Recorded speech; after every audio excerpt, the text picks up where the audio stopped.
عنبسہ بن سعید نے خبر دی اور ان سے ابو ہریرہ رضی اللہ عنہ نے بیان کیا کہ میں جب رسول اللہ صلی اللہ علیہ وسلم کی خدمت میں حاضر ہوا تو آپ خیبر میں ٹھہرے ہوئے تھے اور خیبر فتح ہو چکا تھا۔ میں نے عرض کیا یا رسول اللہ صلی اللہ علیہ وسلم، میرا بھی مال غنیمت میں حصہ لگائیے۔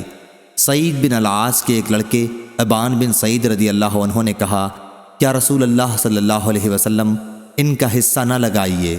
اس پر ابو ہریرہ رضی اللہ عنہ بولے کہ یہ شخص تو ابن قوقل نعمان بن مالک رضی اللہ عنہ کا قاتل ہے۔ ابان بن سعید رضی اللہ عنہ نے کہا کتنی عجیب بات ہے کہ یہ جانور یعنی ابو ہریرہ ابھی تو پہاڑ کی چوٹی سے بکریاں چراتے چراتے یہاں آ گیا ہے اور ایک مسلمان کے قتل کا مجھ پر الزام لگاتا ہے۔ اس کو یہ خبر نہیں کہ جسے اللہ تعالیٰ نے میرے ہاتھوں سے شہادت عزت دی اور مجھے اس کے ہاتھوں سے ذلیل ہونے سے بچا لیا، اگر اس وقت میں مارا جاتا تو دوزخی ہوتا۔ عنبسہ نے بیان کیا کہ اب مجھے یہ نہیں معلوم کہ آپ نے ان کا بھی حصہ لگایا یا نہیں۔ سفیان نے بیان کیا، کہا کہ مجھ سے سعیدی نے اپنے دادا کے واسطے سے بیان کیا اور انہوں نے ابو ہریرہ رضی اللہ عنہ سے۔